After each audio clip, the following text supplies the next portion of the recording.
Tetapi orang Israel melakukan apa yang jahat di mata Tuhan. Sebab itu Tuhan menyerahkan mereka ke dalam tangan orang Midian 7 tahun lamanya. Dan selama itu, orang Midian berkuasa atas orang Israel. Karena takutnya kepada orang Midian itu, maka orang Israel membuat tempat-tempat perlindungan di pegunungan, yakni gua-gua dan kubu-kubu. Setiap kali orang Israel selesai menabur, datanglah orang Midian, orang Amalek, dan orang-orang dari sebelah timur, lalu maju mendatangi mereka. Berkemahlah orang-orang itu di daerah mereka, dan memusnahkan hasil tanah itu sampai ke dekat Gaza, dan tidak meninggalkan bahan makanan apapun di Israel, juga domba atau lembu atau keledai pun tidak. Sebab orang-orang itu datang maju dengan ternaknya dan kemahnya, dan datangnya itu berbanyak-banyak seperti belalang. Orang-orangnya dan unta-untanya tidak terhitung banyaknya, sekaliannya datang ke negeri itu untuk memusnahkannya. Sehingga orang Israel menjadi sangat melarat oleh perbuatan orang Midian itu. Lalu berserulah orang Israel kepada Tuhan. Ketika orang Israel berseru kepada Tuhan karena orang Midian itu, maka Tuhan mengutus seorang nabi kepada orang Israel yang berkata kepada mereka, "Beginilah firman Tuhan, Allah Israel. Akulah yang menuntun kamu keluar dari Mesir dan yang membawa kamu keluar dari rumah perbudakan. Aku melepaskan kamu dari tangan orang Mesir dan dari tangan semua orang yang menindas kamu. Bahkan aku menghalau mereka dari depanmu, dan negeri mereka kuberikan kepadamu.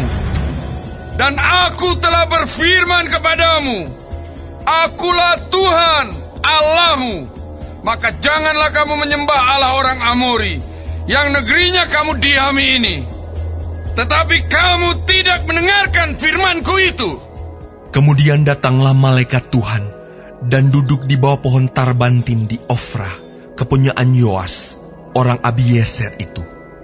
Sedang Gideon anaknya mengirik gandum dalam tempat pemerasan anggur, agar tersembunyi bagi orang Midian.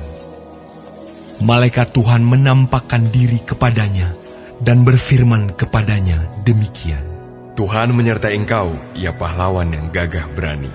Jawab Gideon kepadanya, Tuanku, jika Tuhan menyertai kami, mengapa semuanya ini menimpa kami?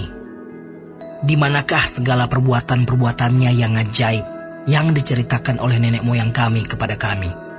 Ketika mereka berkata, "Bukankah Tuhan telah menuntun kita keluar dari Mesir?" Tetapi sekarang Tuhan membuang kami dan menyerahkan kami ke dalam cengkeraman orang Midian. Lalu berpalinglah Tuhan kepadanya dan berfirman, "Pergilah dengan kekuatanmu ini, dan selamatkanlah orang Israel dari cengkraman orang Midian. Bukankah aku mengutus engkau?" Tetapi jawabnya kepadanya, Tuanku, dengan apakah akan kuselamatkan orang Israel?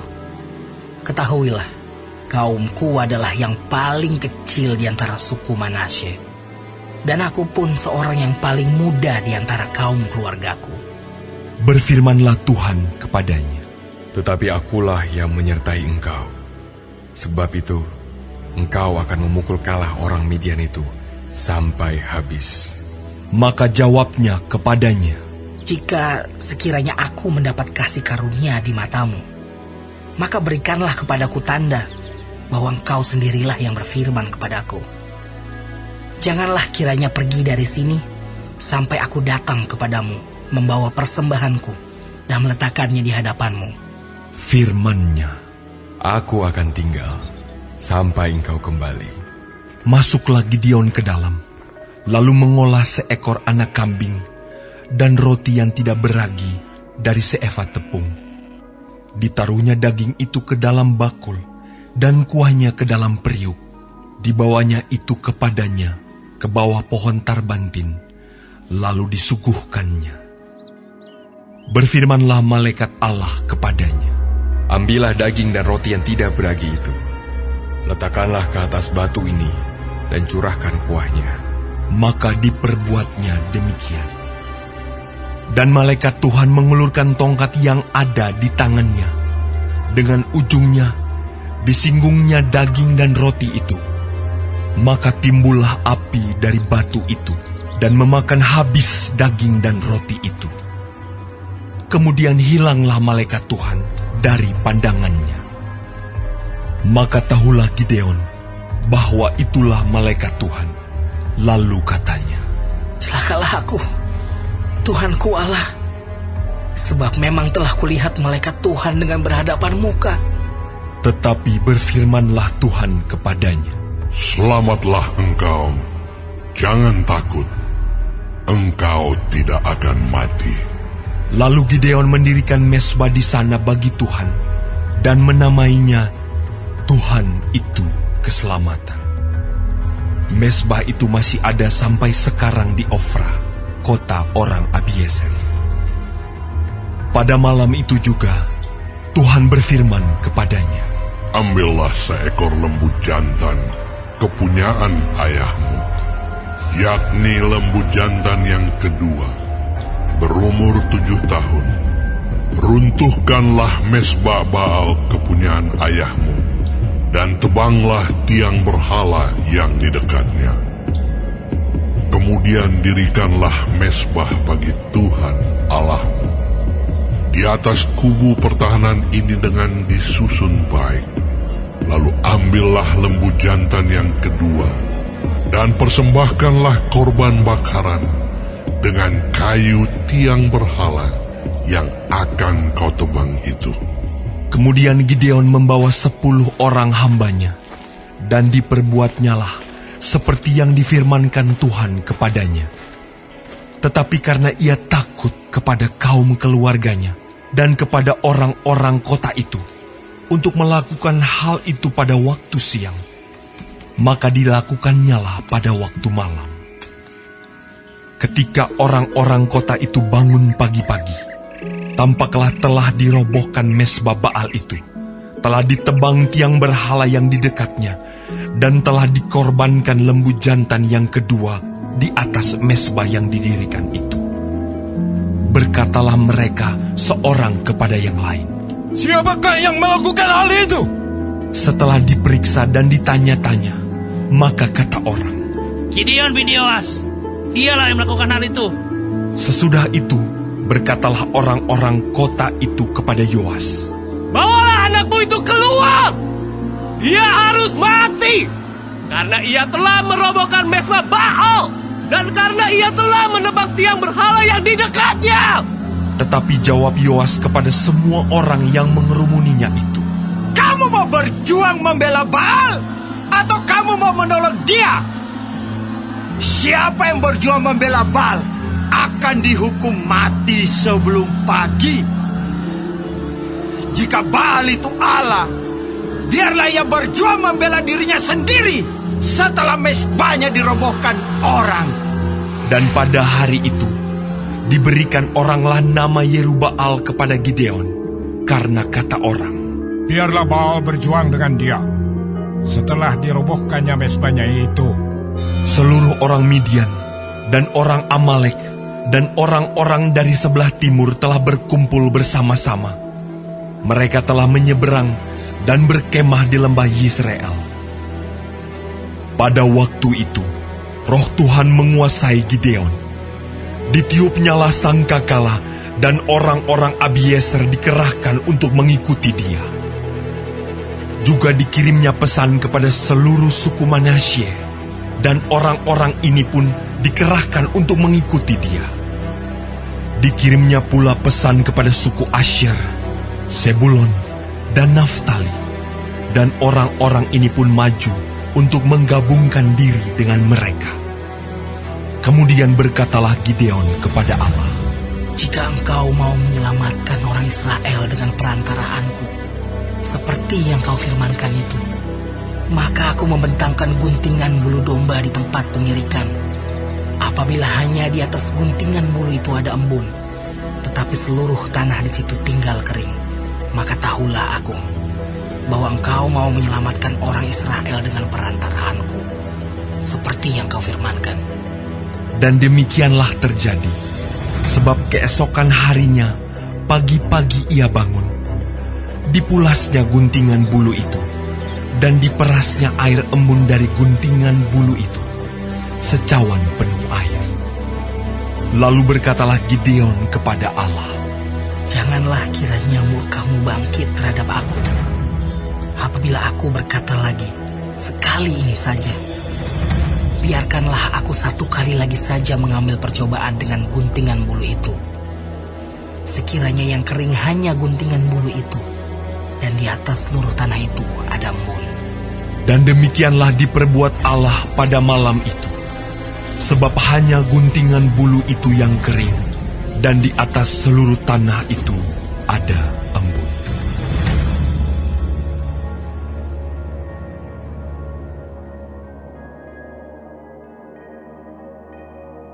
Adapun Yerubbaal, itulah Gideon, bangun pagi-pagi dengan segala rakyat yang bersama-sama dengan dia. Lalu mereka berkemah dekat mata air Harod. Perkemahan orang Midian itu ada di sebelah utaranya, dekat Bukit More, di lembah. Berfirmanlah Tuhan kepada Gideon, Terlalu banyak rakyat yang bersama-sama dengan engkau itu, daripada yang kuhendaki untuk menyerahkan orang Midian ke dalam tangan mereka. Jangan-jangan orang Israel memegah-megahkan diri terhadap aku sambil berkata, tanganku sendirilah yang menyelamatkan aku. Maka sekarang, serukanlah kepada rakyat itu demikian. Siapa yang takut dan gentar, biarlah ia pulang, enyah dari pegunungan Gilead. Lalu pulanglah 20.000 orang dari rakyat itu, dan tinggallah 10.000 orang. Tetapi Tuhan berfirman kepada Gideon, Masih terlalu banyak rakyat. Suruhlah mereka turun minum air, maka aku akan menyaring mereka bagimu di sana. Siapa yang kufirmankan kepadamu, inilah orang yang akan pergi bersama-sama dengan engkau. Dialah yang akan pergi bersama-sama dengan engkau.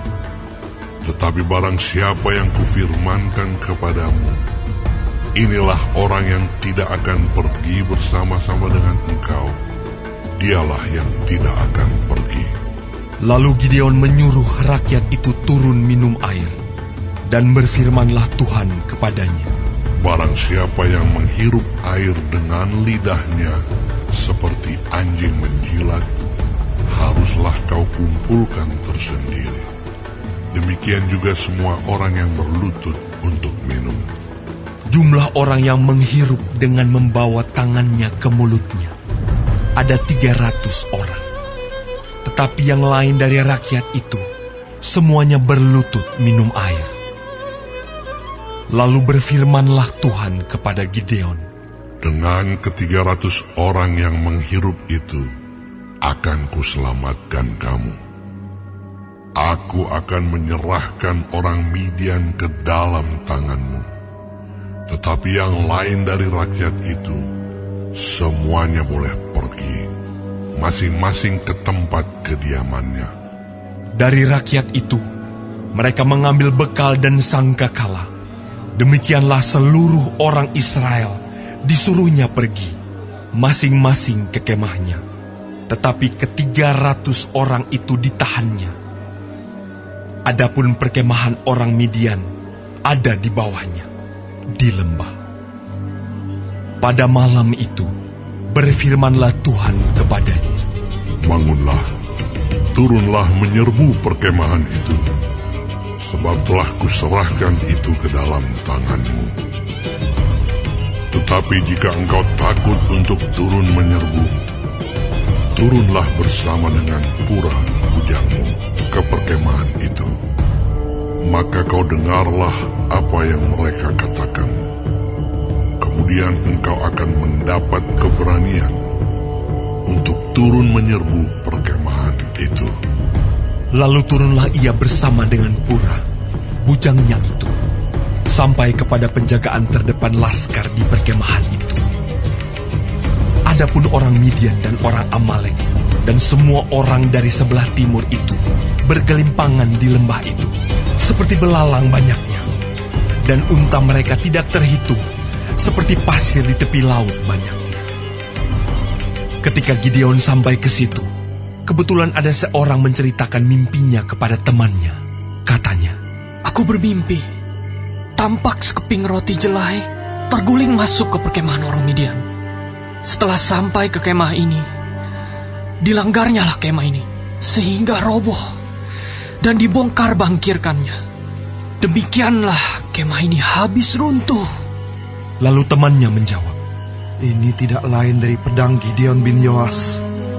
Orang Israel itu, Allah telah menyerahkan orang Midian dan seluruh perkemahan ini ke dalam tangannya. Segera sesudah Gideon mendengar mimpi itu, diceritakan dengan maknanya, sujudlah ia menyembah. Kemudian pulanglah ia ke perkemahan orang Israel, lalu berkata, Bangunlah, sebab Tuhan telah menyerahkan perkemahan orang Midian ke dalam tanganmu. Sesudah itu dibaginyalah ke 300 orang itu dalam 3 pasukan, dan ke tangan mereka semuanya diberikannya sangkakala dan buyung kosong dengan suluh di dalam buyung itu. Dan berkatalah ia kepada mereka, Perhatikanlah aku, dan lakukanlah seperti yang kulakukan. Maka apabila aku sampai ke ujung perkemahan itu, haruslah kamu lakukan seperti yang kulakukan. Apabila aku dan semua orang yang bersama dengan aku meniup sangkakala, maka haruslah kamu juga meniup sangkakala sekeliling seluruh perkemahan itu, dan berseru, demi Tuhan dan demi Gideon. Lalu Gideon dan ke-100 orang yang bersama-sama dengan dia sampai ke ujung perkemahan itu pada waktu permulaan giliran jaga tengah malam, ketika penjaga-penjaga baru saja ditempatkan. Lalu mereka meniup sangkakala sambil memecahkan buyung yang di tangan mereka. Demikianlah ketiga pasukan itu bersama-sama meniup sangkakala dan memecahkan buyung dengan memegang obor di tangan kirinya dan sangkakala di tangan kanannya untuk ditiup, serta berseru, Pedang demi Tuhan dan demi Gideon. Sementara itu, tinggallah mereka berdiri, masing-masing di tempat, sekeliling perkemahan itu. Tetapi seluruh tentara musuh menjadi kacau balau, berteriak-teriak dan melarikan diri. Sedang ke-300 orang itu meniup sangkakala. Maka di perkemahan itu Tuhan membuat pedang yang seorang diarahkan kepada yang lain. Lalu larilah tentara itu sampai ke Betsita, ke arah Serera, sampai ke pinggir Abel Mehola, dekat Tabat. Kemudian dikerahkanlah orang-orang Israel dari suku Naftali, dan dari suku Asher, dan dari segenap suku Manasye. Lalu mereka mengejar orang Midian itu.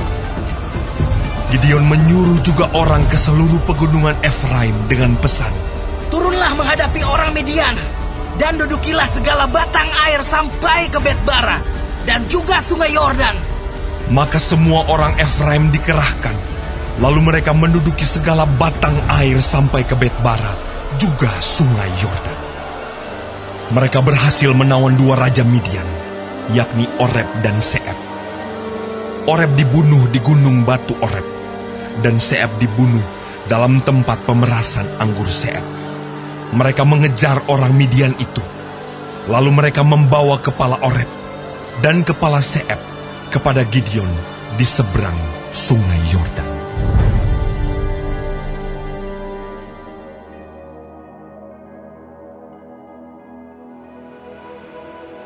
Untuk pemimpin biduan, nyanyian pengajaran Daud ketika Doeg, orang Edom itu, datang memberitahukan kepada Saul bahwa Daud telah sampai di rumah Ahimelek.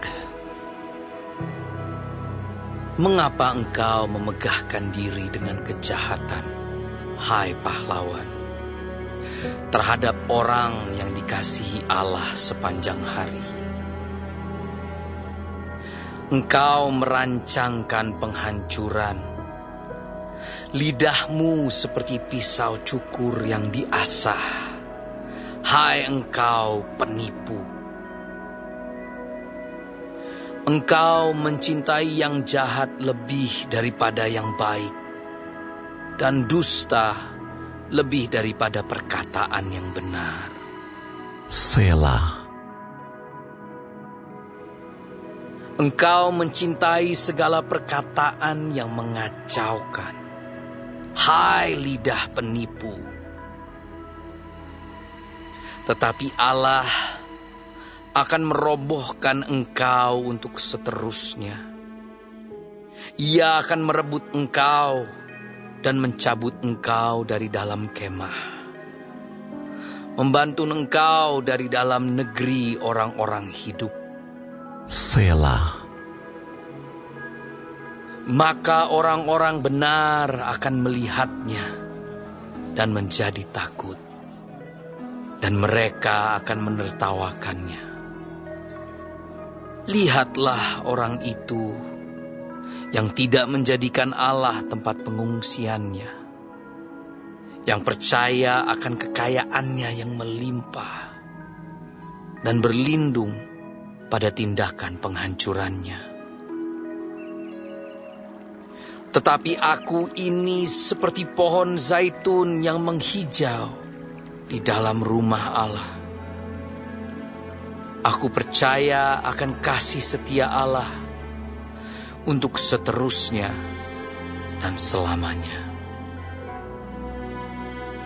Aku hendak bersyukur kepadamu selama-lamanya, sebab engkaulah yang bertindak. Karena namamu baik, aku hendak memasyurkannya di depan orang-orang yang kau kasihi.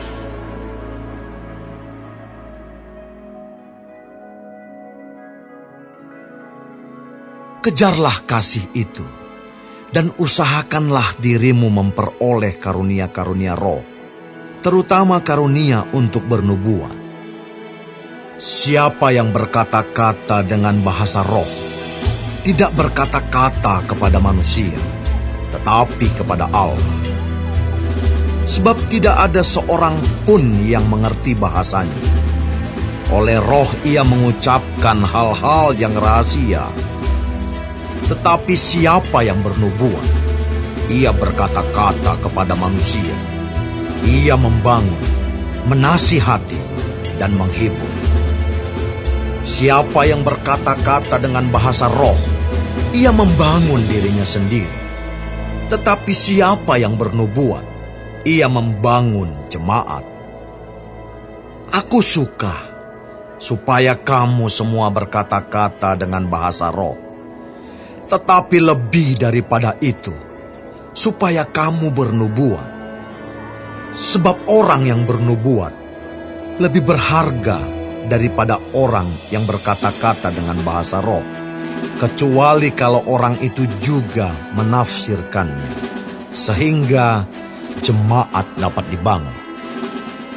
Jadi saudara-saudara, jika aku datang kepadamu dan berkata-kata dengan bahasa roh, apakah gunanya itu bagimu? Jika aku tidak menyampaikan kepadamu penyataan Allah, atau pengetahuan, atau nubuat, atau pengajaran, sama halnya dengan alat-alat yang tidak berjiwa, tetapi yang berbunyi, seperti seruling dan kecapi. Bagaimanakah orang dapat mengetahui lagu apakah yang dimainkan seruling atau kecapi, kalau keduanya tidak mengeluarkan bunyi yang berbeda? Atau jika nafiri tidak mengeluarkan bunyi yang terang, siapakah yang menyiapkan diri untuk berperang?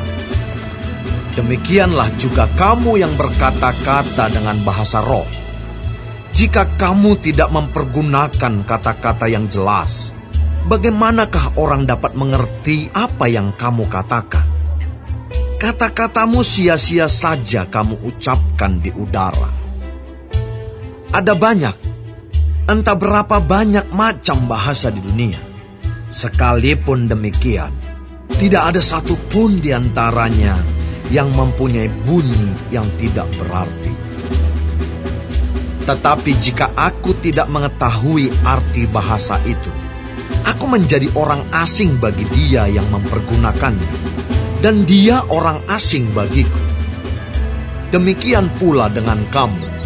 Kamu memang berusaha untuk memperoleh karunia-karunia roh, tetapi lebih daripada itu, hendaklah kamu berusaha mempergunakannya untuk membangun jemaat.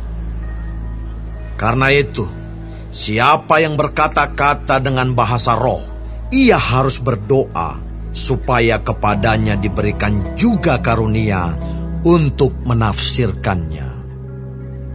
Sebab jika aku berdoa dengan bahasa roh, maka rohkulah yang berdoa, tetapi akal budiku tidak turut berdoa. Jadi apakah yang harus kubuat? Aku akan berdoa dengan rohku, tetapi aku akan berdoa juga dengan akal budiku. Aku akan menyanyi dan memuji dengan rohku, tetapi aku akan menyanyi dan memuji juga dengan akal budiku.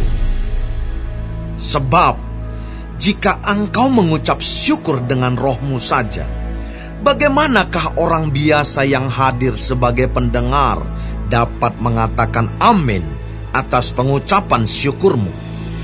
Bukankah ia tidak tahu apa yang engkau katakan? Sebab sekalipun pengucapan syukurmu itu sangat baik, tetapi orang lain tidak dibangun olehnya. Aku mengucap syukur kepada Allah bahwa aku berkata-kata dengan bahasa roh lebih daripada kamu semua. Tetapi dalam pertemuan jemaat, aku lebih suka mengucapkan 5 kata yang dapat dimengerti untuk mengajar orang lain juga, daripada beribu-ribu kata dengan bahasa roh. Saudara-saudara, janganlah sama seperti anak-anak dalam pemikiranmu. Jadilah anak-anak dalam kejahatan, tetapi orang dewasa dalam pemikiranmu. Dalam hukum Taurat ada tertulis, oleh orang-orang yang mempunyai bahasa lain dan oleh mulut orang-orang asing, aku akan berbicara kepada bangsa ini. Namun demikian mereka tidak akan mendengarkan aku, firman Tuhan. Karena itu, karunia bahasa roh adalah tanda, bukan untuk orang yang beriman, tetapi untuk orang yang tidak beriman. Sedangkan karunia untuk bernubuat adalah tanda, bukan untuk orang yang tidak beriman, tetapi untuk orang yang beriman. Jadi, kalau seluruh jemaat berkumpul bersama-sama dan tiap-tiap orang berkata-kata dengan bahasa roh, lalu masuklah orang-orang luar atau orang-orang yang tidak beriman, tidakkah akan mereka katakan bahwa kamu gila? Tetapi kalau semua bernubuat, lalu masuk orang yang tidak beriman atau orang baru, ia akan diyakinkan oleh semua dan diselidiki oleh semua. Segala rahasia yang terkandung di dalam hatinya akan menjadi nyata, sehingga ia akan sujud menyembah Allah dan mengaku, sungguh Allah ada di tengah-tengah kamu. Jadi bagaimana sekarang saudara-saudara? Bila mana kamu berkumpul, hendaklah tiap-tiap orang mempersembahkan sesuatu. Yang seorang mazmur, yang lain pengajaran, atau penyataan Allah, atau karunia bahasa roh, atau karunia untuk menafsirkan bahasa roh. Tetapi semuanya itu harus dipergunakan untuk membangun. Jika ada yang berkata-kata dengan bahasa roh, biarlah 2 atau sebanyak-banyaknya 3 orang, seorang demi seorang, dan harus ada seorang lain untuk menafsirkannya. Jika tidak ada orang yang dapat menafsirkannya, hendaklah mereka berdiam diri dalam pertemuan jemaat dan hanya boleh berkata-kata kepada dirinya sendiri dan kepada Allah. Tentang nabi-nabi, baiklah 2 atau 3 orang di antaranya berkata-kata, dan yang lain menanggapi apa yang mereka katakan. Tetapi jika seorang lain yang duduk di situ mendapat penyataan, maka yang pertama itu harus berdiam diri. Sebab kamu semua boleh bernubuat seorang demi seorang, sehingga kamu semua dapat belajar dan beroleh kekuatan. Karunia nabi takluk kepada nabi-nabi. Sebab Allah tidak menghendaki kekacauan, tetapi damai sejahtera. Sama seperti dalam semua jemaat orang-orang kudus, perempuan-perempuan harus berdiam diri dalam pertemuan-pertemuan jemaat. Sebab mereka tidak diperbolehkan untuk berbicara. Mereka harus menundukkan diri, seperti yang dikatakan juga oleh hukum Taurat. Jika mereka ingin mengetahui sesuatu, baiklah mereka menanyakannya kepada suaminya di rumah, sebab tidak sopan bagi perempuan untuk berbicara dalam pertemuan jemaat. Atau adakah firman Allah mulai dari kamu? Atau hanya kepada kamu sajakah firman itu telah datang? Jika seorang menganggap dirinya nabi atau orang yang mendapat karunia rohani, ia harus sadar bahwa apa yang kukatakan kepadamu adalah perintah Tuhan. Tetapi jika ia tidak mengindahkannya, janganlah kamu mengindahkan dia. Karena itu, saudara-saudaraku, usahakanlah dirimu untuk memperoleh karunia untuk bernubuat, dan janganlah melarang orang yang berkata-kata dengan bahasa roh. Tetapi segala sesuatu harus berlangsung dengan sopan dan teratur.